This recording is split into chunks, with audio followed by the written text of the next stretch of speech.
इस वीडियो में हम जानेंगे फेरोमैग्नेटिज्म के बारे में, यानी कि लोह चुंबकत्व के बारे में।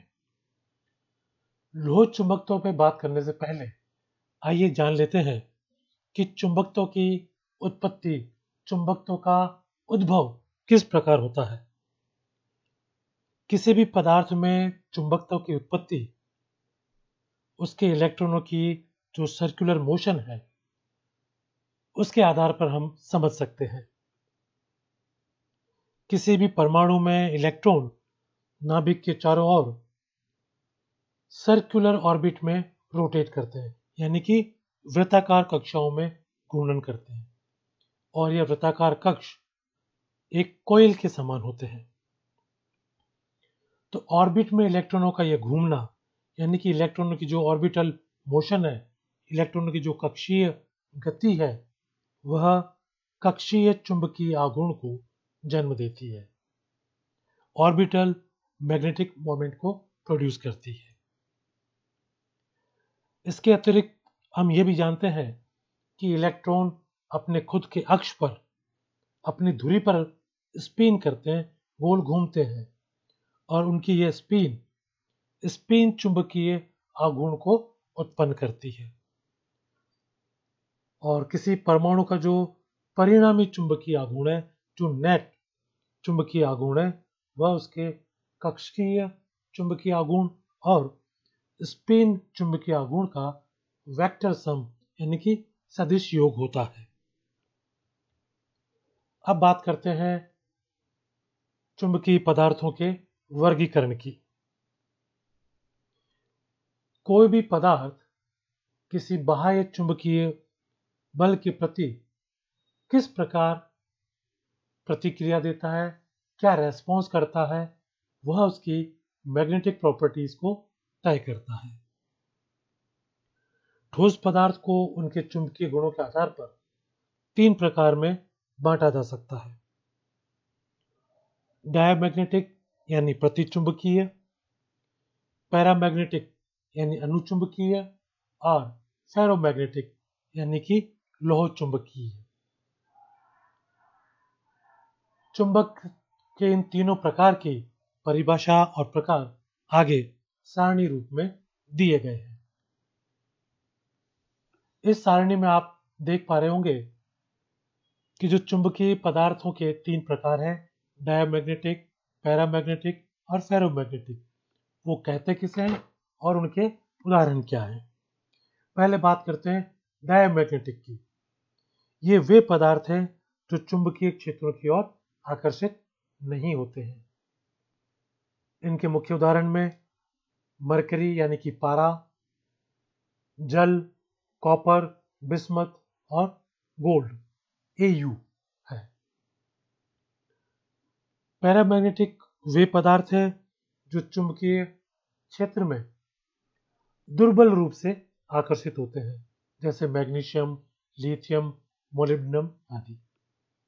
और फेरोमैग्नेटिक यानी कि लोह चुंबक, ये वे पदार्थ हैं जो चुंबकीय क्षेत्र में प्रबल रूप से आकर्षित होते हैं, जैसे आयरन, कोबाल्ट और निकल। आज के इस वीडियो में हम बात करेंगे फेरोमैग्नेटिक यानी कि लोह चुंबक की। फेरोमैग्नेटिक पदार्थ की बात करते हैं। फेरोमैग्नेटिक पदार्थ वे पदार्थ हैं जो बाह्य चुंबकीय क्षेत्र में उस चुंबकीय क्षेत्र की दिशा में दृढ़ता से चुंबकित होते हैं, और जब ये एक्सटर्नल फील्ड को हटा लिया जाता है तब भी अपने चुंबकीय आघूर्ण को बनाए रखते हैं। अर्थात ऐसा कोई पदार्थ जिसे कि हम एक्सटर्नल मैग्नेटिक फील्ड में रख दें तो ये फील्ड के डायरेक्शन में ही, फील्ड की दिशा में ही प्रबलता से चुंबकित होते हैं, और जब बाद में हम उस फील्ड को, एक्सटर्नल फील्ड को हटा लें तब भी वो पदार्थ अपने उस चुंबकीय आघूर्ण को बनाए रखते हैं। तो ऐसे पदार्थ को फेरोमैग्नेटिक या लोह चुंबक पदार्थ कहते हैं। फेरोमैग्नेटिक पदार्थ बाह्य चुंबकीय क्षेत्र के दुर्बल भाग से प्रबल भाग की ओर मूव करते हैं और इनके चुंबकत्व को फेरोमैग्नेटिज्म कहा जाता है। इसके मुख्य उदाहरण कोबाल्ट, लोहा और निकल है। अब प्रश्न यह उठता है कि आखिर यह फेरोमैग्नेटिज्म या लोह चुंबकत्व होता क्यों है। इसको हम डोमेन थ्योरी के आधार पर समझा सकते हैं। Explanation of ferromagnetism on the basis of domain theory. पहले तो हमें यह समझ लेना चाहिए कि जो फेरोमैग्नेटिज्म है वह पैरामैग्नेटिज्म का एक स्पेशल केस है, या यूं कहें कि यह पैरामैग्नेटिज्म का परिवर्धित इंप्रूव्ड वर्जन है। फेरोमैग्नेटिक पदार्थों में परमाणुओं के चुंबकीय द्विध्रुवीय आघूर्ण में स्पिन चुंबकीय आघूर्ण का बहुत योगदान होता है। यह हम शुरू में चर्चा कर चुके कि चुंबकत्व दो वजह से होता है, एक कक्षीय चुंबकीय आघूर्ण, दूसरा स्पिन चुंबकीय आघूर्ण। तो फेरोमैग्नेटिज्म में स्पिन चुंबकीय आघूर्ण का बहुत ही महत्वपूर्ण रोल होता है। डोमेन सिद्धांत के अनुसार एक फेरोमैग्नेटिक पदार्थ में बड़ी संख्या में छोटी छोटी इकाइयां होती है जिन्हें डोमेन कहा जाता है। डोमेन एक बहुत छोटा सा एरिया, बहुत छोटा सा क्षेत्र है जिसमें बड़ी संख्या में परमाणु चुंबक होते हैं और वे एक प्रबल विनिमय युग्मन के कारण चुंबकीय अक्षों को एक ही दिशा में संरेखित करते हैं। जब किसी फेरोमैग्नेटिक पदार्थ को चुंबकीय क्षेत्र में रखा जाता है तो एक प्रबल इंटरैक्शन बल के कारण डोमेन का स्थायी संरेखण होता है और इस बल को एक्सचेंज कपलिंग या विनिमय युग्मन कहा जाता है। एक डोमेन के सभी परमाणुओं के चुंबकीय द्विध्रुवीय आघूर्ण एक ही दिशा में संरेखित होते हैं। इसलिए प्रत्येक डोमेन का एक परिणामी चुंबकीय द्विध्रुवीय आघूर्ण होता है और यह जो संरेखण हुआ है यह एक प्रबल इंटरैक्शन फोर्स के कारण होता है जिसे एक्सचेंज कपलिंग के रूप में जाना जाता है। हालांकि बाह्य चुंबकीय क्षेत्र की अनुपस्थिति में विभिन्न डोमेन में रैंडमली ये ओरिएंटेड होते हैं और इसलिए इनका परिणामी चुंबकीय आघूर्ण शून्य होता है। और जब किसी फेरोमैग्नेटिक पदार्थ को बाहरी चुंबकीय क्षेत्र में रख देते हैं तो प्रत्येक डोमेन एक टॉर्क यानी बल अनुभव करता है जिसके परिणाम स्वरूप कुछ डोमेन तेजी से घूमते हैं और चुंबकीय क्षेत्र की दिशा में खुद को व्यवस्थित कर लेते हैं। इस प्रक्रिया को डोमेन रोटेशन या फ्लिपिंग कहा जाता है। और जिस समय यह डोमेन रोटेशन या फ्लिपिंग हो रही होती है उसी समय वे डोमेन जिनका जो चुंबकीय आघूर्ण मैग्नेटिक मोमेंट है वो एक्सटर्नल मैग्नेटिक फील्ड के लगभग अनुरूप होता है, उनका आकार बढ़ने लगता है और इसे डोमेन ग्रोथ कहा जाता है। सरल शब्दों में यह कह सकते हैं कि फ्लिपिंग के पश्चात वे डोमेन जिनका मैग्नेटिक मोमेंट जो एक्सटर्नल मैग्नेटिक फील्ड है लगभग उसके अनुसार हो जाए तो उनका आकार बढ़ने लगता है और इसे डोमेन ग्रोथ कहा जाता है। जैसे जैसे बाह्य चुंबकीय क्षेत्र का सामर्थ्य बढ़ता जाता है अधिक से अधिक संख्या में डोमेन बाहरी चुंबकीय क्षेत्र की दिशा में फ्लिप होने लगते हैं। अंत में एक ऐसी स्थिति आती है जब प्रैक्टिकली सारे डोमेन जो एक्सटर्नल मैग्नेटिक फील्ड है उसके डायरेक्शन में ओरिएंट हो जाते हैं। इसे चुंबकीय संतृप्ति के नाम से जाना जाता है, यानी कि सैचुरेशन के नाम से जाना जाता है। इस स्टेज पर बाह्य चुंबकीय क्षेत्र को हटा देने पर भी फेरोमैग्नेटिक पदार्थ एक स्थायी चुंबक के रूप में व्यवहार करता है और अपने चुंबकीय गुण को बनाए रखता है। Characteristics of ferromagnetic substances. Ferromagnetic पदार्थों के मुख्य लक्षण क्या हैं? बाह्य चुंबकीय क्षेत्र में रखे जाने पर फेरोमैग्नेटिक पदार्थ दृढ़ता से या प्रबलता से चुंबकित होते हैं। फेरोमैग्नेटिक पदार्थ कई छोटे छोटे डोमेन से बने होते हैं। उनके बीच में जो स्ट्रॉन्ग इंटरेक्शन है, जो प्रबल परस्पर क्रिया है, उस कारण डोमेन में जो परमाणु मैग्नेट है वो बाह्य चुंबकीय क्षेत्र की दिशा में ही ओरिएंट होने लगते हैं और इसे विनिमय युग्मन कहा जाता है। बाह्य चुंबकीय क्षेत्र को हटाने पर फेरोमैग्नेटिक पदार्थ अपने चुंबकत्व को खोते नहीं हैं। क्यूरी तापमान से अधिक गर्म होने पर ये अनुचुंबकत्व का प्रदर्शन करते हैं। बाह्य चुंबकीय क्षेत्र द्वारा ये प्रबलता से आकर्षित होते हैं और जब फेरोमैग्नेटिक पदार्थों को एक असमान चुंबकीय क्षेत्र में रखा जाता है तो वे क्षेत्र के दुर्बल भाग से प्रबल भाग की ओर मूव करते हैं।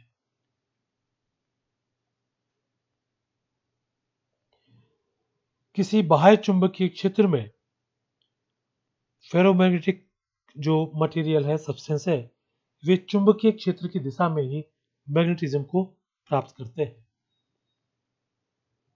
जब किसी समान चुंबकीय क्षेत्र में फेरोमैग्नेटिक पदार्थ की छड़ को लटकाया जाता है तो यह बाह्य चुंबकीय क्षेत्र की दिशाओं के समानांतर अपनी लंबाई के अकॉर्डिंग व्यवस्थित हो जाती है।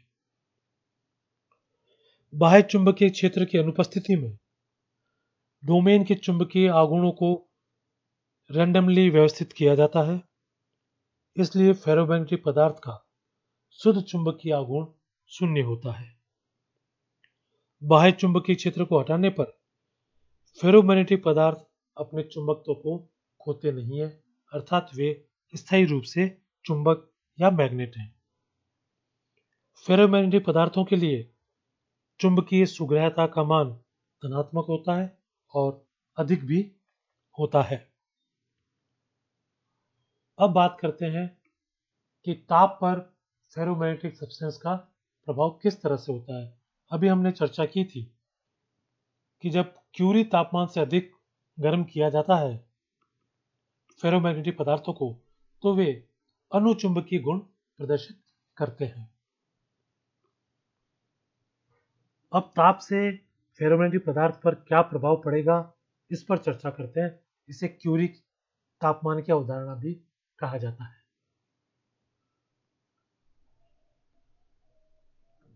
क्यूरी का जो तापमान है वह डोमेन के ओरिएंटेशन को नष्ट करने और किसी फेरोमैग्नेटिक पदार्थ को अचुंबकीय करने के लिए न्यूनतम आवश्यक तापमान है।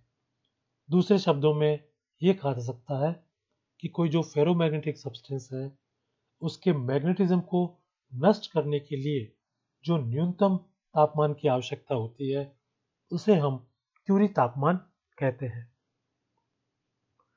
क्यूरी तापमान के ऊपर फेरोमैग्नेटिक पदार्थ पैरामैग्नेटिक पदार्थ के रूप में व्यवहार करते हैं। जब किसी फेरोमैग्नेटिक पदार्थ को गर्म किया जाता है तो पड़ोसी परमाणुओं, जो आसपास के परमाणु हैं, उनके बीच विनिमय युग्मन कमजोर हो जाता है और अंततः डोमेन की जो संरचना है वह समाप्त हो जाती है।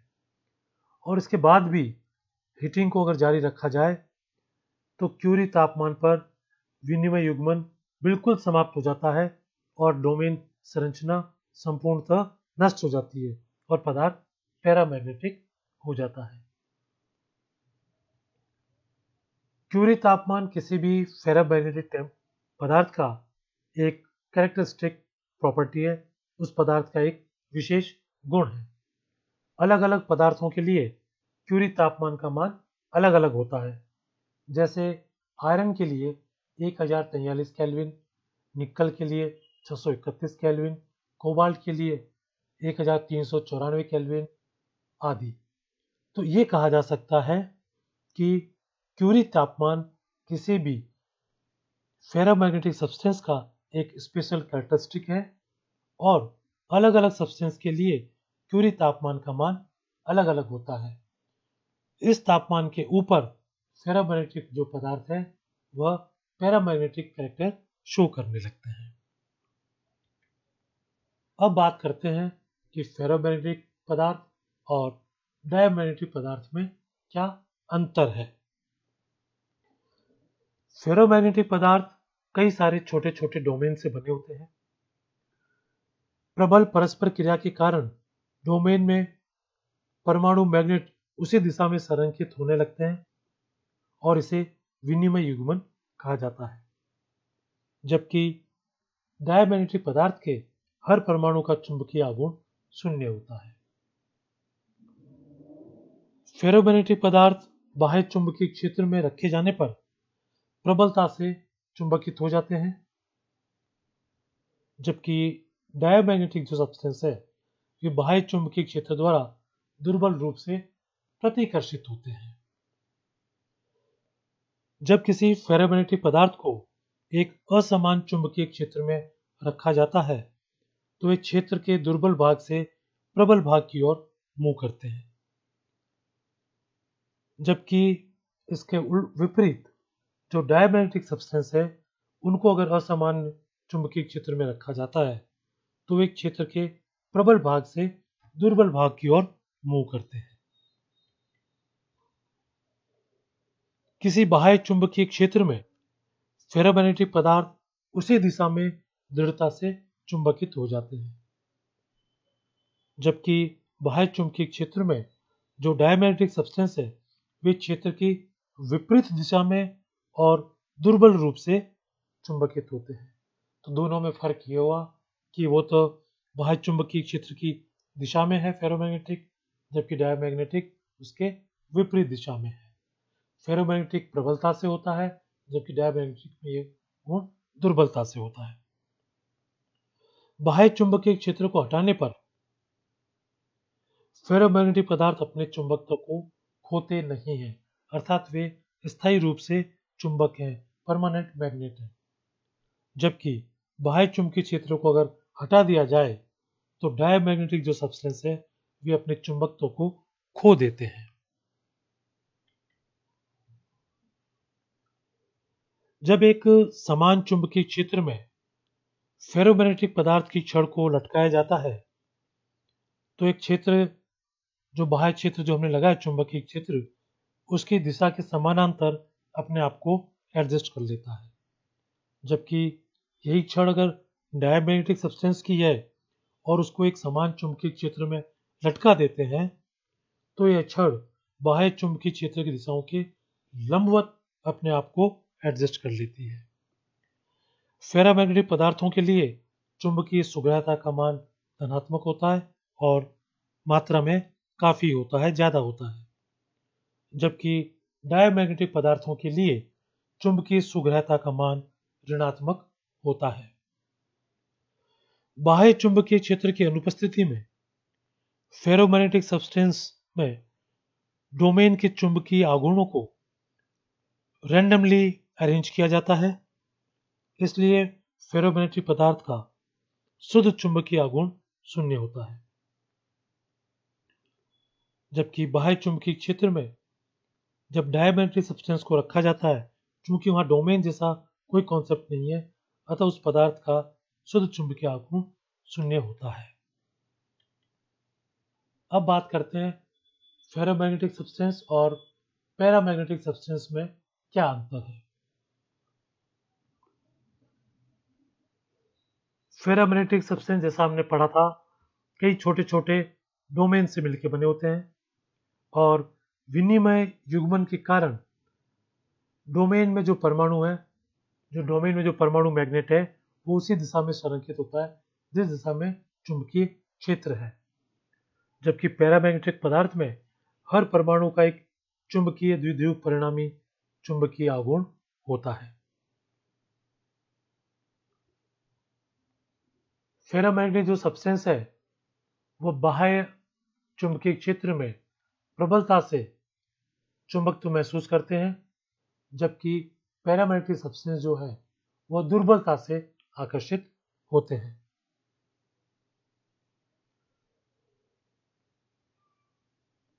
जब एक असमान चुंबकीय क्षेत्र में पैरामैग्नेटिक सब्सटेंस को रखा जाता है तो वे क्षेत्र के दुर्बल भाग से प्रबल भाग में चले जाते हैं। पैरामैग्नेटिक जो सब्सटेंस है वो भी बाह्य चुंबकीय क्षेत्र है जो कि असमान है, तो वह दुर्बल भाग से प्रबल भाग की ओर चले जाते हैं।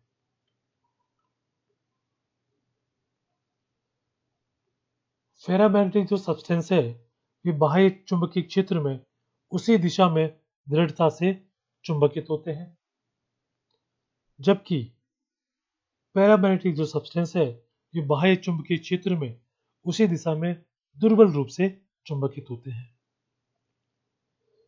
फेरामैग्नेटिक पदार्थों के लिए चुंबकीय सुग्राह्यता का मान धनात्मक होता है और ज्यादा होता है। पैरामैग्नेटिक सब्सटेंस के लिए भी चुंबकीय सुग्राह्यता का मान धनात्मक होता है, लेकिन यह मान कम होता है। और ये अभी हमने पहले पढ़ा था कि जब डायमैग्नेटिक सब्सटेंस है उसके लिए चुंबकीय सुग्राह्यता का मान ऋणात्मक होता है। बाह्य चुंबकीय क्षेत्र की अनुपस्थिति में डोमेन के चुंबकीय आघूर्ण जो है वो रैंडमली अरेंज होते हैं, इसलिए फेरोमैग्नेटिक पदार्थ का शुद्ध चुंबकीय आघूर्ण शून्य हो जाता है। जबकि पैरामैग्नेटिक सब्सटेंस के मामले में बाह्य चुंबकीय क्षेत्र यदि अनुपस्थित है तो परमाणु चुंबक के चुंबकीय आघूर्णों को अनियमित रूप से व्यवस्थित किया जाता है और इस कारण उनका शुद्ध चुंबकीय आघूर्ण शून्य होता है। अब जब हम ये पढ़ते हैं फेरोमैग्नेटिक पैरामैग्नेटिक, तो यह एक प्रश्न उठता है कि परमानेंट मैग्नेट यानी कि स्थायी चुंबक बनाने के लिए फेरोमैग्नेटिक सब्सटेंसेस को ही क्यों उपयोग में लाते हैं। तो आइए अब इसको समझते हैं कि क्यों फेरोमैग्नेटिक पदार्थों का उपयोग स्थायी मैग्नेट बनाने के लिए किया जाता है। बाह्य चुंबकीय क्षेत्र की अनुपस्थिति में फेरोमैग्नेटिक पदार्थ के डोमेन की चुंबकीय आघूर्ण रैंडमली अरेंज होते हैं, इसलिए फेरोमैग्नेटिक पदार्थ का शुद्ध चुंबकीय आघूर्ण शून्य होता है और जब उनको बाह्य चुंबकीय क्षेत्र में रखते हैं तो वे बाह्य चुंबकीय क्षेत्र की दिशा में दृढ़ता से चुंबकित होते हैं और अंत में डोमेन का आकार बढ़ने लगता है, जिसे कि डोमेन ग्रोथ कहा जाता है। और जब ये डोमेन का आकार बढ़ जाता है और बाह्य चुंबकीय क्षेत्र को हटा लिया जाए तो फेरोमैग्नेटिक पदार्थ अपने बढ़े हुए डोमेन की संरचना को बनाए रखते हैं और अपने चुंबकत्व को नहीं खोते हैं, इसलिए उनका उपयोग स्थायी चुंबक बनाने के लिए किया जाता है।